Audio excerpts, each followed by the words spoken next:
이는 당신이 주장할 일이니 일어나소서. 우리가 도우리니 힘써 행하소서 하니라. 아멘.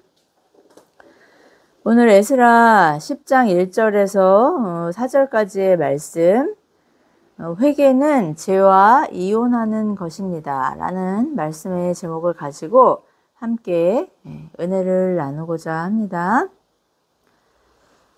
고린도전서 7장과 또 베드로전서 3장에서 믿지 않는 남성과 결혼한 여성이 예수님을 영접한 후 이 불신 남편과의 결혼 생활을 계속 이어나가는 문제에 대한 이 권면이 기록되어 있습니다.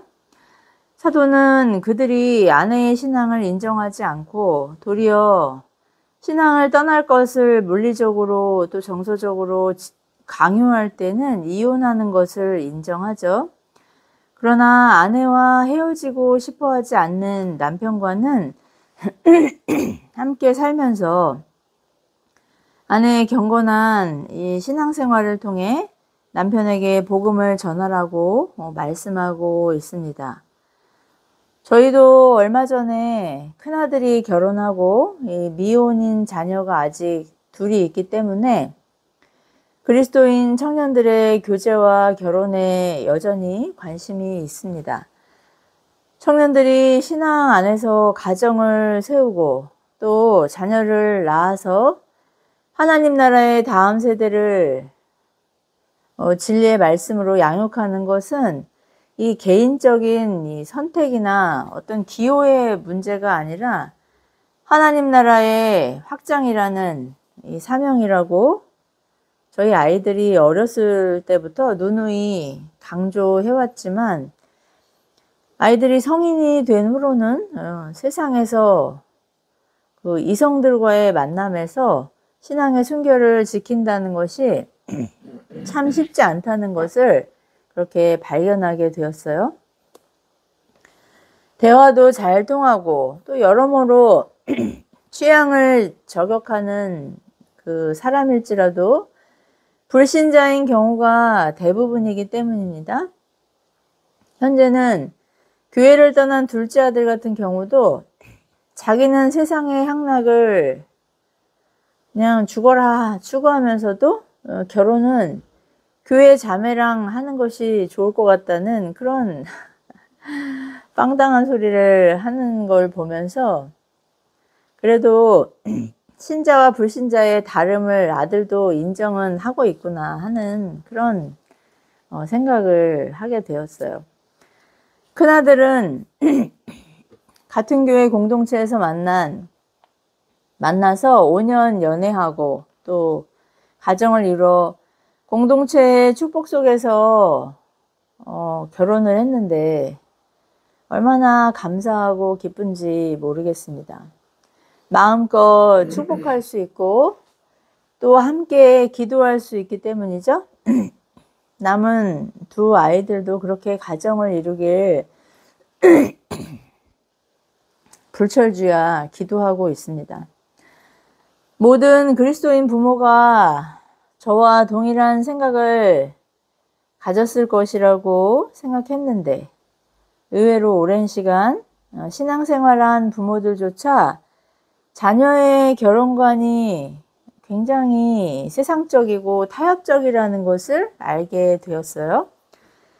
자녀가 불신자와 교제를 한다고 해도 뭐 크게 개의치 않는 것 같고 앞으로 그 사람과 결혼한다고 해도 그것을 반대하지 않겠다는 그런 부모들을 여러 차례 만나봤기 때문에 저는 그럴 때마다 우리 아이들이 불신자와 결혼하겠다고 하면 그건 절대 안 된다고 제가 그렇게 권면하고 강권을 했는데 막상 우리 아이들이 만약 그러면 어떻게 하나 염려하게 되더라고요. 그 결혼을 반대하느라 사랑하는 아이들과 관계가 나빠지고 또 그 결혼을 마음껏 축복해 줄 수 없다는 데 대한 슬픔과 두려움이 저에게 있기 때문이에요. 요즘 그리스도인 청년들이 세속의 청년들과 크게 다르지 않다는 우려의 목소리가 더욱 커지고 있지 않습니까? 뭐 교회에 출석한다고 해서 교제를 시작했는데 나중에 알고 봤더니 이제 모태신앙이고 그냥 뭐 부모님 따라서 출석은 하지만 그리스도를 인격적으로 그렇게 만나지 않은 그런 청년들이 상당수라는 것을 알게 되었어요. 교회에서는 그런 청년들이 교회에서는 리더십으로 신앙의 모범을 보인다고 하면서도 사회에 나가서는 완전히 이분법적으로 담배 피고 술 마시고 혼전 순결에 대해 무관심하고 또 혼전 임신이나 동거조차도 그게 뭐 대수로운 일인가 하는 그런 세상의 가치와 기준에 쉽게 동화되고 있는 그런 상태인 것 같아요. 더욱 놀라운 것은 그러면서 공동체에서는 술도 안 마시고 담배도 안 피고 또 이성에 대해서도 굉장히 칼 같은 기준을 갖고 있는 척, 신실한 척 하는 것을 제 눈으로 그렇게 목격하면서 차라리 솔직히 고백하고 공동체에 기도를 요청하라는 권면을 해보았지만 그럴 용기는 없는 것 같은 것이 요즘 그리스도인 청년들의 그런 위선적인 모습 아닐까? 참 안타까울 뿐입니다. 성경에서 금하신 죄에 대해 수치심과 부끄러움을 모르는 것이 이 세대의 특징 아니겠어요? 절대적인 진리는 없다.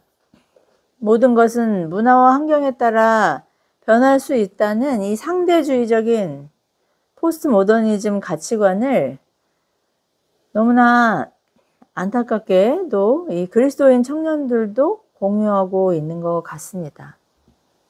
이 그리스도인 청년들이 어디서 이런 가치관을 습득했을까요? 바로 교회 안에 있는 부모 세대들, 장년 세대들을 통해서 아니겠어요? 주님이 준엄하게 책망하셨던 이 바리새인들이 바로 이런 이중인격자들이었습니다. 율법에 대해서는 정통한 그들이었지만 말만 하고 행하지 않으면서 자기 성찰에는 무지했기 때문에 백성들에게만 이 비판과 정죄를 일삼았던 위선자들이었죠.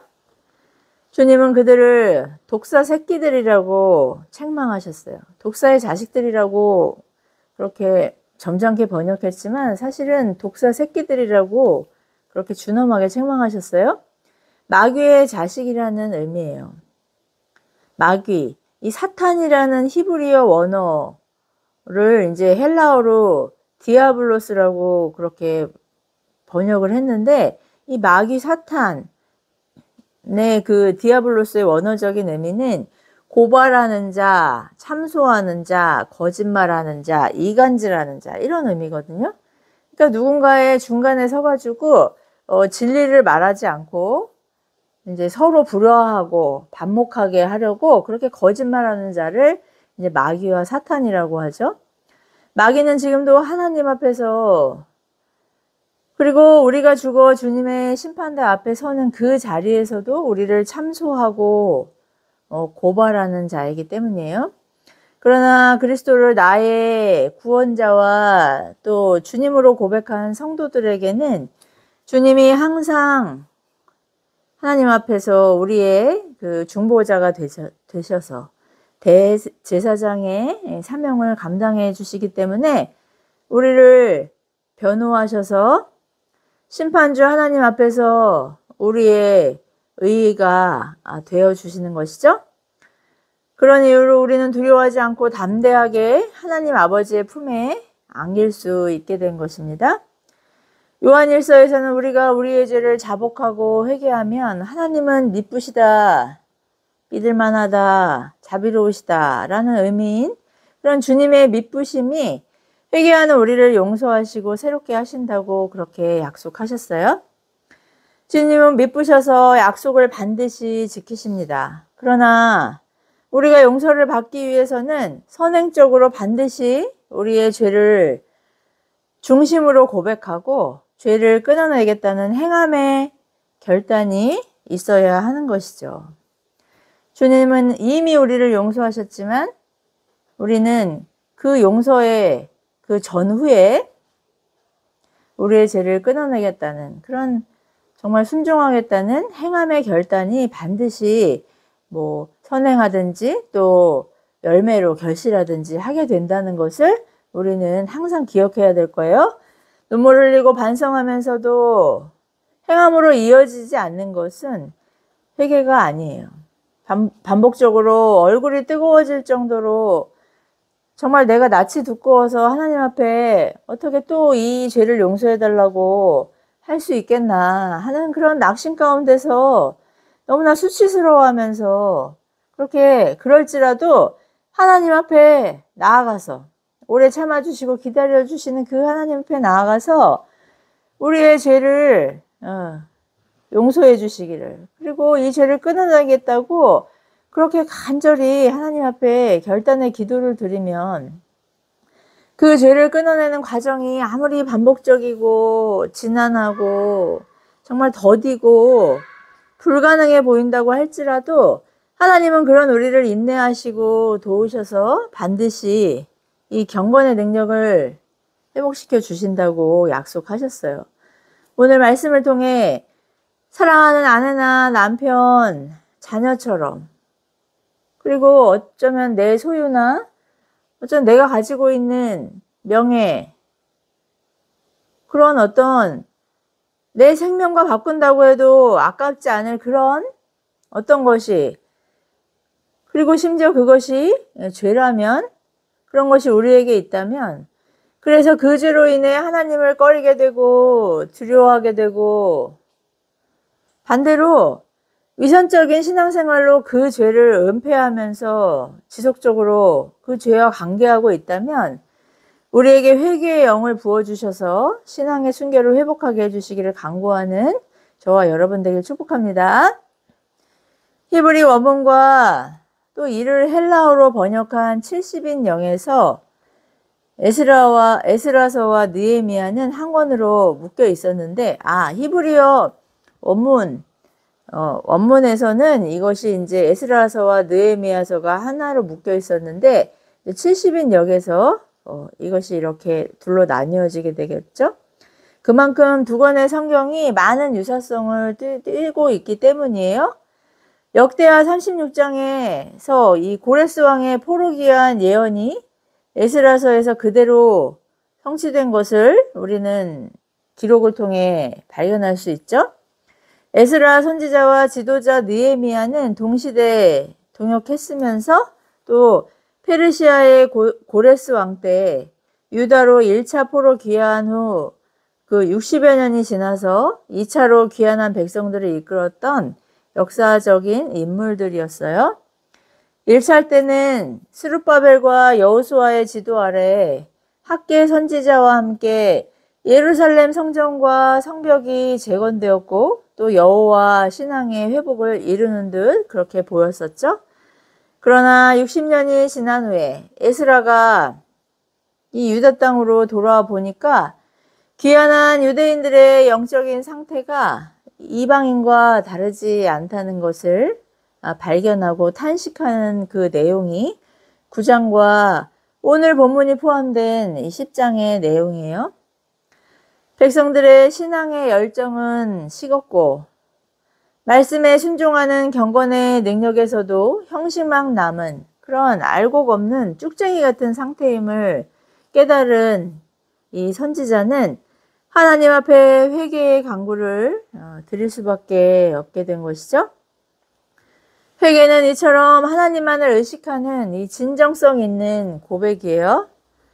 내가 사람들 사이에 있을 때는 뭐 비슷하거나 가끔은 그것보다 좀 낫다는 그런 착각에 빠져 있다가도 거룩하신 하나님의 임재를 인식하면 또 말씀에 그 율법의 거울 앞에 나를 비추어 보면 내가 얼마나 불결하고 추루하고 정말 위선적인 죄인인지를 뼈저리게 절감하게 되는 것이 바로 회개이자 신앙의 회복이라고 할 수 있습니다. 선지자는 그런 백성의 모습을 영적인 지도자인 자신의 죄로 그렇게 통감하면서 하나님 앞에서 용서를 구하고 있는 것이죠. 내 가정, 내 나라, 내가 속한 공동체가 하나님의 뜻을 거스르며 통치에 순종하지 않고 세상길을 향해 폭주하는 것을 보며 답답할 때가 있지 않습니까? 그래서 마구 비난하고 자업자득이니 저주와 심판은 내 몫이다. 나와는 상관없는 것처럼 그렇게 손을 씻고 싶은, 또 손절하고 싶은 적이 있지 않나요?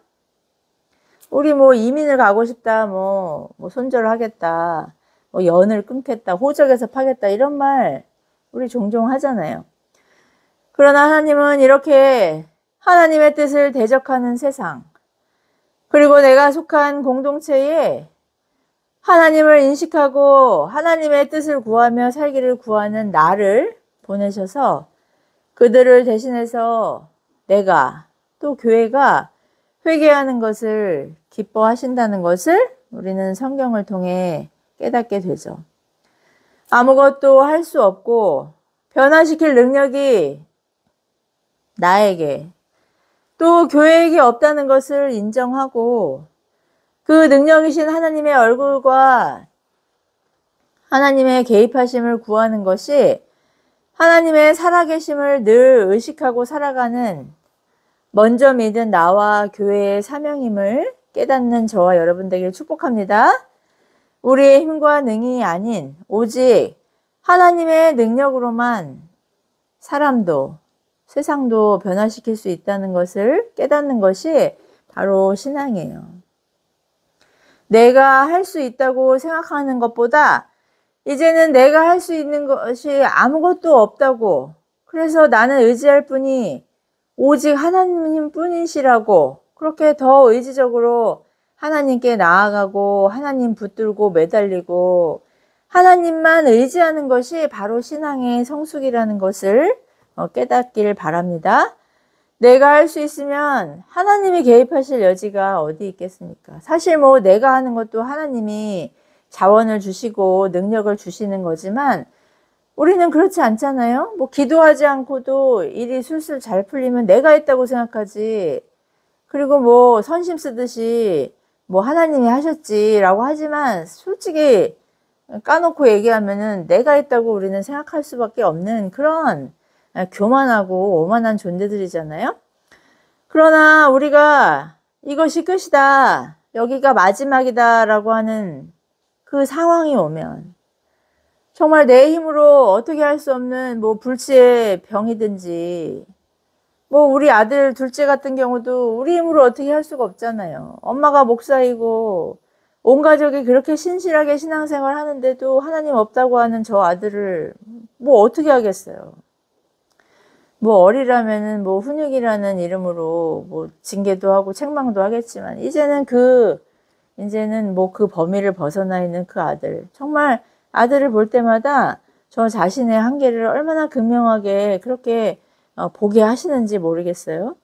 하지만 내 힘으로는 정말 어쩔 수 없는 이 상황이 정말 나한테 마지막이라고 하는 그 지점이 하나님의 일하심의 시작이고, 또 하나님께서 이제껏 일하셨다는 것을 분명히 목격하는 현장이라는 것을 우리가 깨달을 때 바로 그것이 소망이고 기대와 감사와 감격을 누리는 은혜 받을 기회임을 항상 기억할 수 있는, 그래서 낙심하지 않을 수 있는 저와 여러분 되기를 바랍니다. 지도자 에스라가 그렇게 자신의 무능과 한계를 하나님 앞에 전심으로 고백하자 어떤 일이 일어났습니까? 오늘 10장 1절에 그가 그렇게 하나님 앞에 눈물로 탄식하며 그렇게 죄를 자복할 때, 마치 자신의 죄인 것처럼 그렇게 자복할 때 그의 통곡과 기도를 목격한 하나님께서 남겨놓으신 그런 믿는 자들이 에스라에게 모여들기 시작했어요. 심지어 아이들까지. 아이들이 뭐 스스로 왔겠어요? 의존적인 아이들이 부모들이 그렇게 함께 단식하며 지도자에게 모여들자 아이들도 덩달아 따라 나온 것이죠. 그러니 부모의 신앙이 얼마나 중요합니까? 부모가 세상길로 가면 아이들도 당연히 세상길로 갈 것이고, 부모가 의지적으로 세상을 거슬러 하나님 앞에 부단히 나아가려고 하면 아이들도 부모 따라가게 돼 있는 거예요. 큰 무리라고 성경은 그렇게 말씀하고 있어요. 이 사람들이 나만 남았다고 하나님을 경외하는 사람은 나뿐이라고 절망하던 엘리야 선지자에게 주님을 위해 남겨놓은 자가 7천이라고 그렇게 하나님은 선언하시죠. 뭐 7,000명이라고 해서 딱 숫자 7천이 아니라 이제 7은 완전수이다 보니까 하나님께서 예정하신 정말 딱 맞는 그런 사람들이 하나님을 위해 예비되어 있으니까 나만 남았다고 낙심하지 말아라. 너 혼자가 아니다. 그렇게 선지자를 위로하셨던 내용 아니겠어요? 하나님께서 소망 없는 유다에 남겨놓으신 그 큰 무리가 지도자에게로 모여들어 자신들의 죄를 깨닫고 회개의 결단을 하게 되는 것이죠. 그들은 자신들의 사랑하는 이방인 아내와 자녀들을 유다 공동체에서 내보내겠다고 그렇게 결단합니다. 이 말씀은 불신자와 결혼했다가 회개하고 이혼하라는 말씀으로 해석하면 안 되겠죠? 이혼을 합리화하는데 말씀을 호도하면 안 돼요. 이미 그들이 알고 있는 율법을 어기고 불순종한 것을 바로잡겠다는 이 회개의 고백인 것이지, 뭐 지금 우리가 이혼을 합리화하는 명분으로 그렇게 뭐 짜맞추면 안 된다는 거 여러분 경계하셔야 돼요. 비근한 예가 창세기에 그 아브라함과 하갈의 기사를 통해 기록되어 있습니다. 아브라함이 75세에 그 애굽 출신 그 사라의 몸종이었던 그 하갈을 통해서 이스마엘이라는 아들을 얻었잖아요. 그러니까 그는 그 이방 여인을 통해 얻은 아들을 나름 하나님께서 약속하신 그 자손에 대한 소원의 성취라고 그렇게 착각하고 그냥 그렇게 만족하면서 살고 있었잖아요.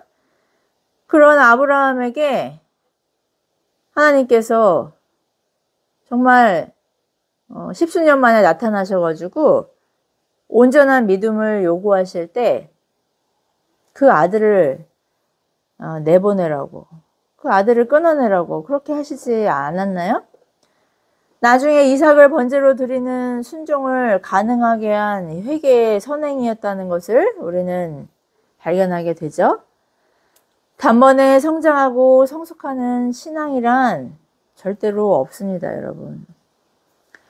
근사한 간증 하나 가지고 평생 뭐 사골 우려먹듯이 그렇게 우려먹는 그런 간증자들 많이 보시잖아요. 근데 결국 나중에 보면은 그게 다 사기였고 현재의 삶은 사실 그 배교자의 삶을 살고 있다는 거 나중에 다 드러나잖아요. 신앙은 현재적인 것이지 과거에 어떻게 됐건 또 미래에 어떻게 할 것이건 이거는 신앙하고는 아무런 상관이 없어요. 조금씩 작은 것 사소한 것부터 순종하면서 점점 감당하기 어려운 것도 그렇게 끊어내고 포기할 수 있는 거, 순종할 수 있는 것이지, 과거에 영웅적인 순종 한 번 가지고 하나님 우리 부르실 때까지 그 순종의 힘으로 살 수 있다고 착각하지 않는 저와 여러분 되길 바랍니다. 단회적이고 영웅적인 순종은 사실 불가능하다는 것을 그래서 깨닫게 되는 거예요. 지금 순종하고 지금 헌신하지 않으면서 옛날에 어떻게 했고 또 나중에 형편과 상황이 나아지면 순종하겠다는 우리의 변명과 핑계를 무력하게 만드는 증거가 바로 여기 있는 것이죠. 백성들은 이미 신명기에서 하나님이 이방인과의 통혼을 금하신 것을 잘 알고 있었습니다. 물론 이방인일지라도 여호와의 신앙을 고백하면 이스라엘 공동체에 들어올 수 있는 그런 은혜의 방편도 있었죠. 유다의 며느리 다말과 또 모압 여인 룻이나 기생 라합, 또 바세바 같은 이방 여인들이 예수 그리스도의 조상이지 않습니까? 이방인은 무조건 이스라엘 공동체에 들어올 수 없다라는 말씀이 아니라 신앙의 순결을 위해 하나님을 모르는 우상 숭배자와 연합하는 것을 금한 것이죠. 생물학적인 혈통이 문제가 아니라는 거예요. 그들의 마음과 정신에 하나님이 없기 때문에 결혼 생활을 하든 또 자녀를 양육할 때 하나님의 말씀으로 하나 될 수도 없고 양육할 수 없을 뿐더러 자신들이 숭배하는 신을 자녀에게 또 배우자에게 전수할 수밖에 없는 그 상황 때문에 통혼을 금하신 것이었죠. 지금도 불신 남편이나 아내와 결혼해서 이제 결혼하면은 교회 출석하겠다, 뭐 신앙생활 하겠다라는 그 약속에 속아 넘어갔다고는 하는데 사실 속아 넘어간 것은 아니죠. 타협한 것이죠. 예, 뭐 속고 싶었던 것이죠. 어쨌든 그렇게 결혼해서 그 대가를 톡톡히 치르면서 후회하는 가정을 많이 보았고 지금도 보고 있습니다. 남편과 아내가 함께 신앙생활을 하면서 자녀를 양육할 수 있다는 것을 저희 가정 같은 그런 가정을 부러워하는 그런 지체들이 얼마나 많은지 모르겠어요. 한 지체는 불신자와 교제한다는 청년에게 도시락 싸들고 말리고 싶다고 그렇게 얘기도 했어요. 바벨론 70년의 포로기를 통해 이스라엘 백성들이 애착했던 우상숭배를 씻어내는 작업을 하신 하나님의 뜻을 알았으면서도 그들은 포로 생활에서 돌아와 부흥을 체험한 이후였음에도 불구하고 다시 이방인의 생활로 돌아가 버렸어요. 그 결과가 바로 이방 여인과의 통혼이었고 그런 자녀들을 출생한 것이었죠. 선지자는 그들이 뭐 이방인과 결혼했다거나 이방의 자녀를 낳았기 때문이 아니라 그 결과로 인해서 지금 유대의 현실이 이 우상숭배로 이렇게 돌아간 것이라고 그것을 책망한 것이죠. 하나님이 세우신 지도자는 이처럼 죄인과 하나님 사이에서 중재자 역할을 감당하는 사람이에요. 내가 속한 곳이 하나님을 대적하는 원수의 진영일 때 여기에 불을 내려달라고 말한 그 요한복음에서의 야고보 요한 형제를 보시고 주님이 얼마나 속상해 하셨는지 그들에게 정신 차리라고 책망하셨는지 성경 기록하고 있지 않습니까? 세상에 교회라는 이 영적 지도자들을 세우신 이유가 바로 여기 있는 것이죠. 백성들을 생명책에서 지우겠다고 하신 하나님 앞에 자신도 지워달라고 나섰던 모세의 기도를 생각해 보세요. 소돔과 고모라를 멸하시겠다고 했을 때 그곳에 조카 롯이 있기도 했지만 행여 의인의 억울한 죽음을 걱정한 아브라함은 하나님과 협상을 해서 감히 하나님과 협상을 해서 의인 10명만 있어도 그곳을 심판하지 않으시겠다는 하나님의 그러하신 기뻐하심을 받아내지 않습니까? 예수님은 모든 사람이 죄를 범하였음에 하나님께 나아갈 수도 또 하나님과 화목할 수도 없다는 그런 절망적인 우리 죄인의 상태를 아셨기 때문에 그런 우리를 방관하지 않으시고 친히 하나님과 우리 사이의 중보자가 되셨죠. 십자가에서 우리에게 부어질 하나님의 심판과 저주를 대신 받으시고 장사된 지 사흘 만에 부활하셔서 부활의 첫 열매가 되셨고 그 생명을 우리에게 영생의 은사로 주신 유일하고 영원한 중보자이심을 기억할 수 있기를 축복합니다. 주님은 승천하시면서 주님의 이 중재의 권세를 나와 교회에 위임하셨어요. 내가 속한 공동체와 나라와 가정의 죄를 보면서 죄가 무엇인지도 모르는, 하나님을 떠난 타락한 인간의 그 존재 자체가 죄라는 것을 모르는 영혼들을 위해 우리가 그를 대신해 회개의 자리로 나아가 하나님께 용서를 구할 것을 사명으로 주신 것이죠. 제자들에게 주님보다 더 큰 일도 할 것이라는 그 말씀의 의미가 바로 이것입니다. 주님은 물리적인 한계에서 죄인을 치유하셨지만 우리는 이제 성령님의 내주하신 가운데 어느 곳에든지 어느 곳을 위해서도 기도와 섬김을 통해 하나님을 증거하는 생명의 복음을 전하고 세상의 죄를 회개하는 중재자로 그렇게 부름받은 것입니다. 그러니 우리가 드리는 간구에 이런 죄인을 향하신 주님의 애끓는 사랑이 있는지 항상 점검할 수 있길 바라요.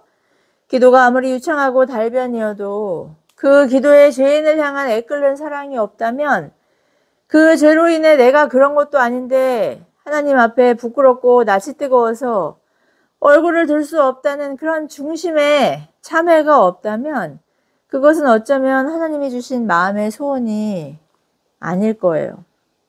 그런 전심의 회개는 부흥의 불씨가 된다는 것을 오늘 성경은 우리에게 증언하고 있습니다.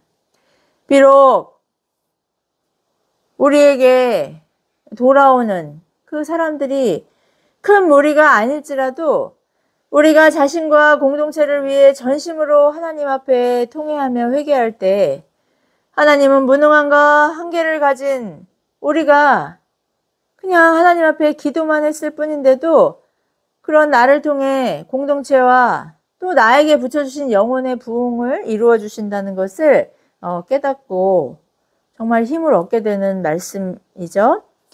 기도가 회개로 또 변화로 이어지는 것이 진정한 부흥이라는 것을 깨닫길 바랍니다.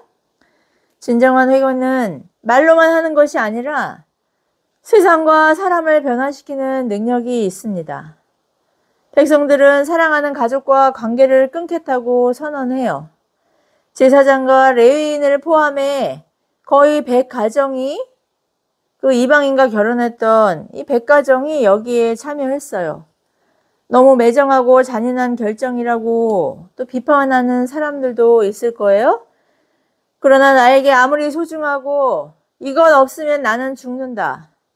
어떻게 이것 없이 살 수 있을까 하는 그 소중한 것이 아브라함이 백세에 얻은 이삭과 같은 애착을 넘어 이 도착의 대상이 우리에게 있을지라도 그것이 하나님과 나의 관계에 장애가 되고 하나님을 신앙하는 것에 방해가 되고 심지어 하나님을 떠나게 하는 이 유혹의 미끼가 된다면 단호히 끊어내야 한다고 성경은 우리에게 명령하고 있죠.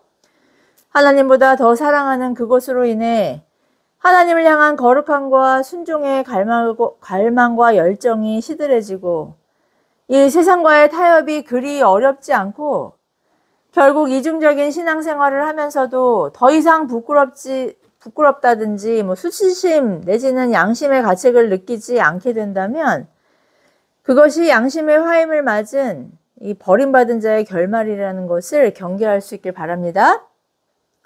우리가 정말 하나님의 자녀이고 택하신 주님의 제자라면 세상과 어울려 살 때 반드시 이런 갈등과 부침이 있는 것이 정상입니다. 흐르는 물결에 휩쓸리면 힘들지 않죠. 그냥 따라갈 수 있잖아요. 그러나 물결을 거스른다는 거 얼마나 힘이 들어요?